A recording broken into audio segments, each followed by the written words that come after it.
Good evening, everybody. My name's Pauline.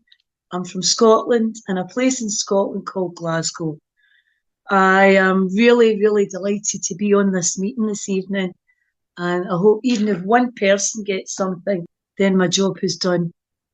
In the book, it tells me to disclose, in a way, where I was, how I got to where I am, and how I stay there. My life was I was always different. I was always maladjusted to life. I never ever fitted in. I always felt I was looking at the outside in. I always felt like a stranger. If you had red hair and green eyes, I wanted red hair and green eyes. I didn't. I wanted to be anything apart from me. I didn't know why. I first noticed this at 8 years of age, that I was different. I used to try and go to the church and sit and pray in the church, and I felt that I had what we now is called a hole in our soul. And I always felt empty inside. I was never ever happy with anything. And the only time I was happy as a kid was when I was reading books and I was escaping into a fantasy world.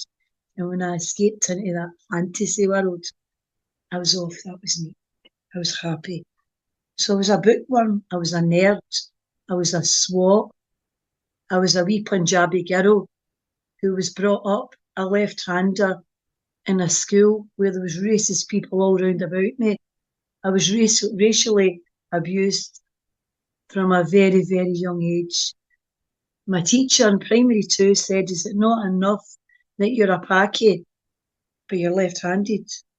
Right? I remember going home and saying to my dad, and he said, "Pauline, Nadia, right, you're Punjabi, you're a queen, and you're left-handed. And I'll go and see your teacher in the morning." We get moved classes, and I started to grow and thrive. I've always had an imagination. I've always run the show. I've always had a good memory because I'm a liar, because I'm a manipulator, because my ego is enormous, right? It's always my way or the highway. And if you don't like it, well, it's just the way it is. I've been like that from a really, really young age. I come from a family. There's 4 of us, 4 sisters, and each and every one of us are strong women, right? This horrible, insidious disease, I believe, and this is just me, I believe that I was born like this. There's things that's happened to me in my life. There's loads of trauma that's happened to me, but there's loads of trauma that's happened to other people as well, right? my trauma was, and it's just for the newcomer, I'm not going to do a crazy drug-a-log here, because we all know what that's like, right? We all know the Hampden Roar, the score. My trauma was my mum left when I was in primary 7, and she left me with 3 wee sisters to look after. The youngest was 4, there was one at 8, there was one at 10, and I was 12. My dad jumped out the window and broke his back and his ankles, right? I had to pretend from that day onwards, with £95 in my pocket, that I was an adult. I had to lie.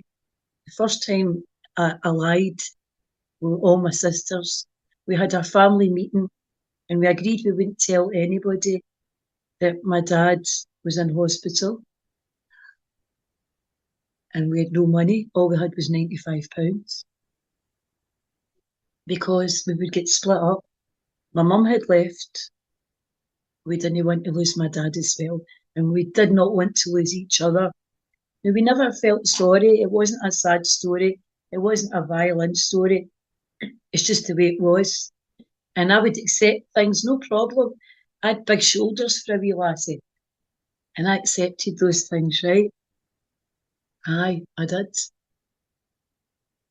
I went out and I got shopping and I would cook for my sisters and I would make sure they got to school.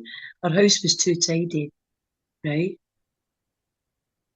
The homework was done. Everything was done. I made sure. I was obsessive. I was compulsive, right? And that's a thing a lot of us addicts are. You couldn't come into my house unless you took your shoes off.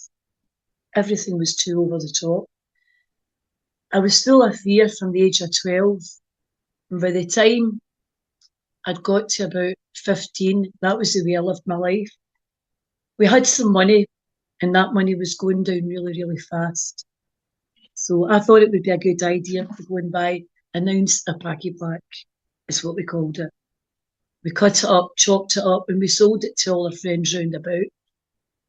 That was the family business with us wee girls. And we sold that quickly. Red leb, blonde leb, gold leb, tie sticks, Moroccan oil, the lot. Everybody bought off us. And that's what we did. My dad got out of hospital a couple of years later. He was in hospital for 26 months. He got out of hospital and he was a shell of a man. And I just ran the show and controlled everything. And the only thing that I knew how to do was sell drugs, and that's what I did. I remember being 15 years of age and sitting in the living room, and the stress, I couldn't breathe. You know, I had so much stress inside me that I rolled a 5 Skinner. You know what that is. And I smoked that, and immediately I felt a sense of ease and comfort just come right over me like a wave, and it made me feel good, right? I mean, if you had the problems in the life I had, you would use as well, wouldn't you? No. But I needed that. I actually firmly believe that smoking hash then literally saved my life and stopped me from having a nervous breakdown, because I know for a fact there is no way I would have been through life without it. I started going to the raves in and around Glasgow, the UK, and sold loads of ecstasy. I sold loads of acid. I got loads of it sent over from Holland. And we done okay. The bouncers at the door, they got paid off. And I went in and out all the clubs. And we made a lot of money. But the one thing that was most important was my wee family were still together. I hadn't heard of my mum. It was a few years she'd been away. Not a letter, not a card, not a phone call. You know, I hated her. I hated the woman that gave me life. I hated the woman that walked out on me because I believed she walked out on me. I believed it was my fault that she walked out. Not something between her and my dad. I believed it was my fault. And I used to hide. I used to hide in the drugs, and I used to hide. It was like putting a big cloak on, you know, and it made me feel safe and secure. I was 16 years of age. I was selling powder. We used to sneak into the local hospital and steal needles. We got a big, big, huge box of plastic pack needles, and I proceeded to inject myself at 16 with heroin. And I loved it. And it was amazing. And it made me feel good, and it made me feel warm, and it made me feel safe, and it gave me the cuddles my parents never. Right? And it made me feel protected. Crazy, but it did. I went on to sell loads of heroin, and at that point in time, everybody round about me was injecting. That's what everybody did. In the big book, it says we go from one drug to another, and that's what I did. I went from one to another. A couple of years had went by. The door was going in with the drug squad, were coming in and out. We had a couple of flats at this point, and they were kicking the door in and out, in and out. The years had started to go on. I was getting prison time, in and out all the time, in and out of jail. You know, it says in the big book that this hasn't happened to you yet. I always used to think this won't happen to me. You know, I've got the keys to my self-imposed prison. The insanity, the self will run riot. no self-control, my stinking thinking. I thought that was okay. I'd used it every day for years, and I thought it was all right to be like that because I never knew anything else. I was emaciated. I was about 95 pounds. I looked dreadful, but I thought I looked amazing. I thought I looked really, really well. I went to college. I got my degree in music and drama. I started teaching drama in and around the schools in Glasgow. I did multicultural workshops, and my workshops were basically, my mother's a Campbell, Scottish, and I used to wear Campbell tartan tights, and my dad's a Rai, a Punjabi, which means king. I would wear my Indian Punjabi top, and I go into those schools and separate these children into groups. Your lions, your tigers, your snakes, and your elephants, right? But these are all the same. Cut me, cut you, and we all bleed the same. Because of the racism and because of me feeling so different, it was so important to me to teach the children that there's only one race, and that's the human race. And that's what I did.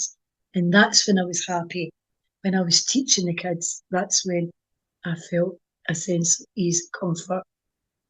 It never ever lasted for long because, for no apparent reason, it could have been raining that day. It might not have been raining. Somebody might have looked at me the wrong way.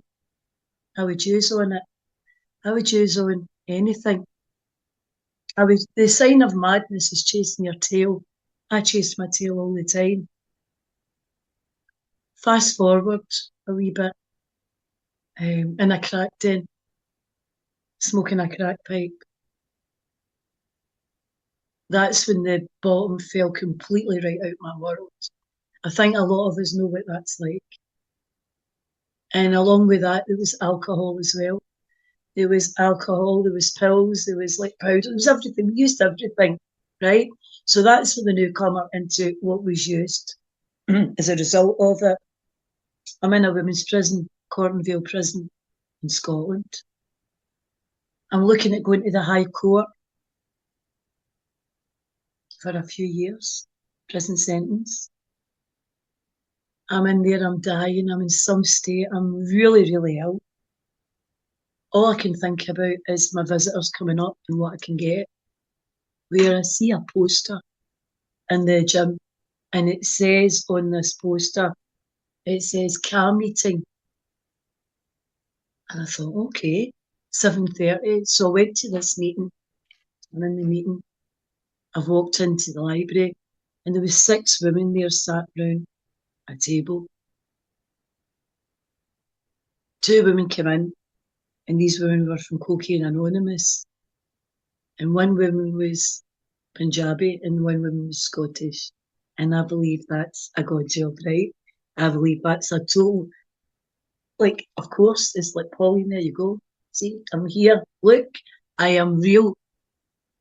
Open your head up, believe. And I sat there. And I sat there from feeling as low as a snake's belly. Right? I listened to these 2 women who were doing what I'm doing just now, and they were talking about their experience and their strength and their hope, right? And I realised that night in Cornwall Women's Prison that I wasn't a bad person. I was just a very, very sick person. That there was hope for me if I did something about this. I had loads of questions after they shared. I wanted to know everything. I was really excited about it, right? The woman said to me, Pauline, go back to your room, and when you go back to your room, get on your knees and pray. And I remember saying, I pray all the time. I pray for myself, my family every night, that I won't get caught with drugs. No, Pauline. Don't pray for that, selfish, right? Pray for the people, the mums and the dads who've cried because for years you've been selling your kids drugs, Class A drugs, right in the face of everybody. Some of them have OD'd, some of them I'm not here. Take responsibility, Pauline. And I looked at her as if, who are you talking? And she went, take it on the shoulders, take it on the chin. So I went and I knelt down and I prayed, and it was like, I don't know how long I was there. And when I say, guys, I was praying, I was talking the way that I'm talking to you guys right now, right, is the way I was praying. And a feeling came over me, and this feeling hadn't been here since I was 12. And I felt my head and my heart, I felt it like a channel. I felt it open up, and I felt a flow, like an energy. And I felt peace for the first time in a very, very long time. You know, it's there. He's there. If you look for him, it's always been there. I just wasn't there. I just wasn't ready. And that was the first time that I had a spiritual experience, a spiritual awakening. It was a change in thinking. And I had a change in thinking, and it was like, do you know what it felt like? It felt like, see, in the morning, have you ever walked in the morning and it's dawn and the rain's there and it's really, really fresh? No? And you can breathe and you're walking in the countryside. That's what it felt like. It just felt like it was just beautiful. It was just absolutely beautiful. And I was in prison, right? And I was in prison, but I was free, right?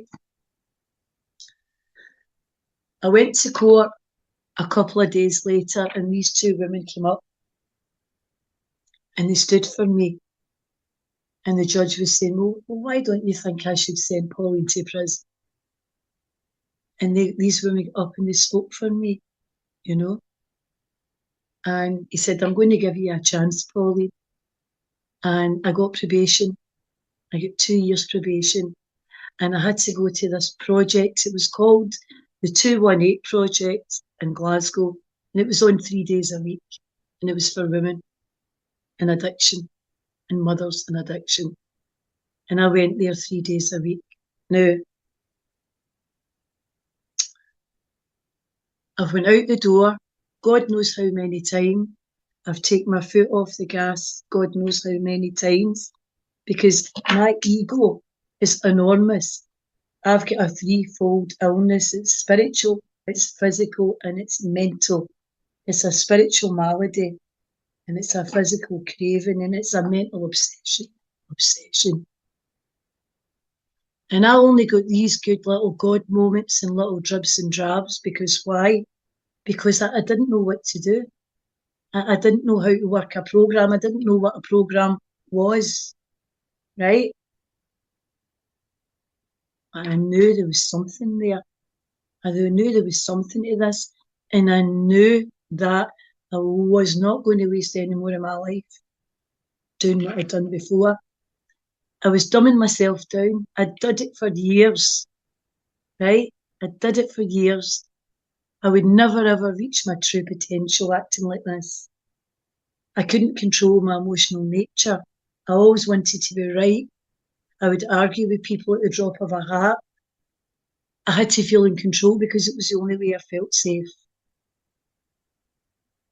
I remember the first day I came out of prison and I went to a meeting up the West End of Glasgow and I was terrified.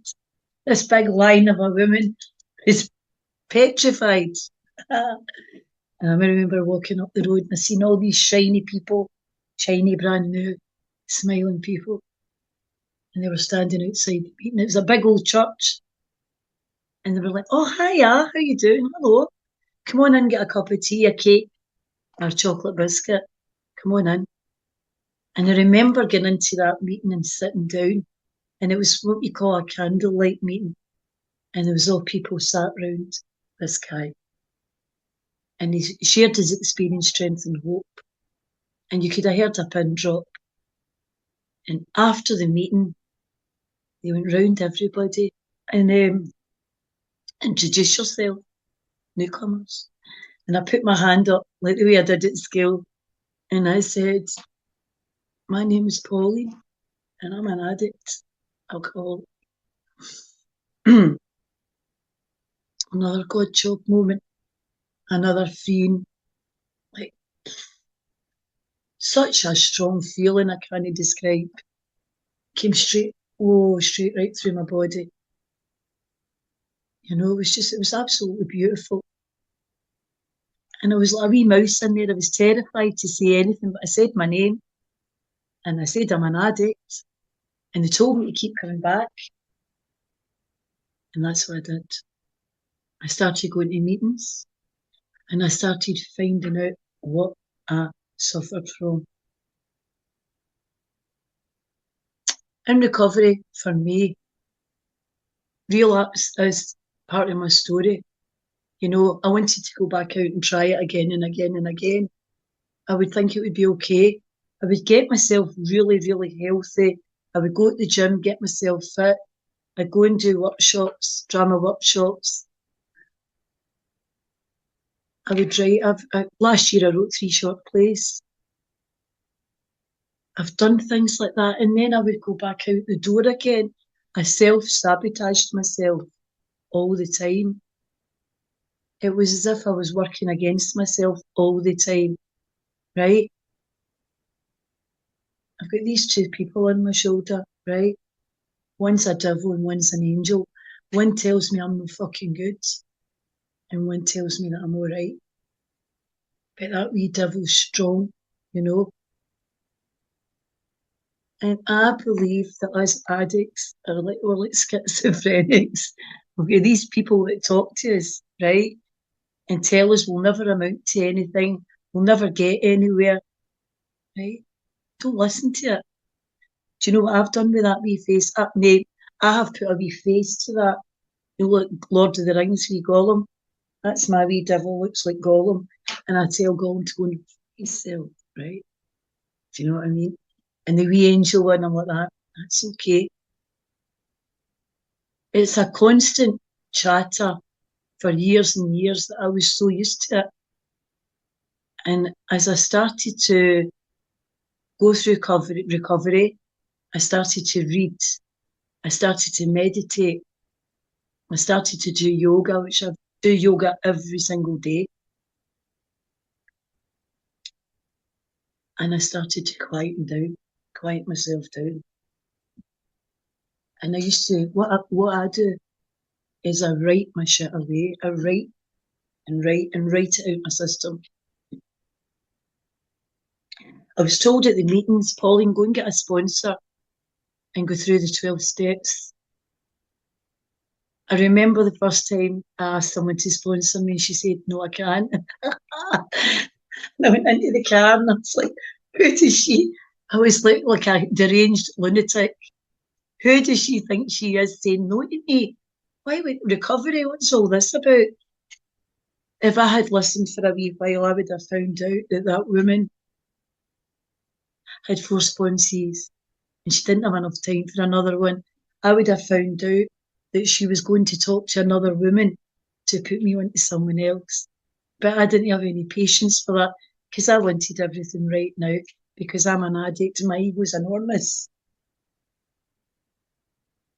The 3rd time I asked, the woman said yes. And I would go down to her house every week and we would sit and we would discuss, like recovery, we would discuss this disease of addiction and what it was and why we were like this and what made us the way we are and the genetic makeup of it. And I found it really exciting and really interesting because I'm a nerd, right? And the more I found out about it, the more I knew how to combat it.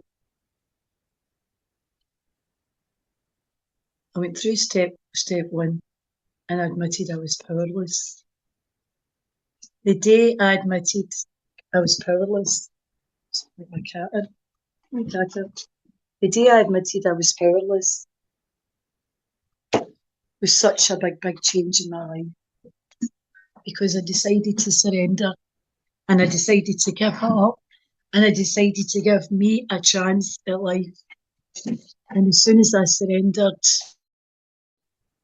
certain things started to happen, right? Certain people started to bring me down. Certain people started to get angry. Family members that I used to fling money at because I was a big drug dealer, I had plenty of money. They weren't getting that money anymore, so they weren't happy because they liked it, because they were used to it, because that's all they ever knew, but that was my fault because I flung money at people rather than arms around them. I remember walking out the living room one day and my mum saying, and my auntie saying, I wonder what's wrong with her, Pauline. You know, my dad's sister. She said she's really, really different. My dad's side of the family were able to embrace it more because they're Punjabi and back home they were poppy smokers, they were poppy growers. I went through the 12 steps. I followed all the directions that my sponsor asked me, did everything that she asked me to do. I started going to meetings. I stopped selling drugs. Because I remember someone said to me, Pauline, you can't sit on the fence. I would turn up at meetings with a hash tin and smoke a joint outside a meeting. That's what I would do. I thought because this is how crazy this was. I thought because I wasn't drinking or smoking a crack pipe or putting a needle in my arm that it was okay. It's okay to smoke a joint. It's not okay to smoke anything. You've got to be completely abstinent. So I stopped everything. I came off everything. I stopped everything. One thing that happened to me was I've got 2 children. I've got a boy and a girl. My relationship started to change. My daughter moved to another country to get away from me because I was a nightmare. I was an excuse for a mother. I was a mother in name only. She came back home to Scotland. We started working on a relationship. This took years and years and years for her and I. I had to be honest with her. I had to answer all her questions. I had to make amends to her. Any questions that she wanted to ask, anything she wanted to know. But there was one thing that I've always done. I've never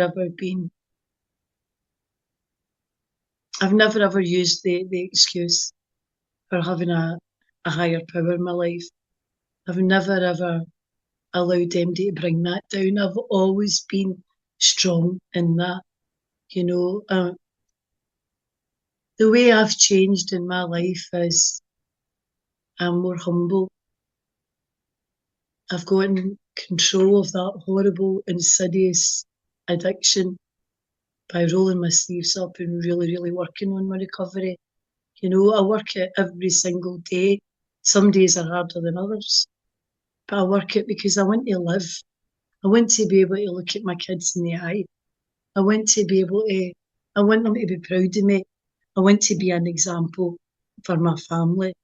I've got 2 beautiful grandkids today. I'm 7 years old. And my grandchildren are amazing. And they've never seen me stoned. I've never been out my head round about these kids. And I never will be. And the one thing that recovery and my recovery family has given me is giving me a sense of freedom. It's given me a sense of respect. It's given me love. It's made me be honest. It's made me learn and get to know Pauline, get to know the women I know. You know, I was never a victim. I was a volunteer. I opened that door and allowed the drugs to come into my life. I invited them into my life. I invited crazy people that were nuts into my life, round about my children. I did all that. I was never a victim, right? These are things that I wanted. We don't have to be like that today. We don't have to do that today. You know, we just have to follow a few simple suggestions that are outlawed in the big book. That's all we need to do.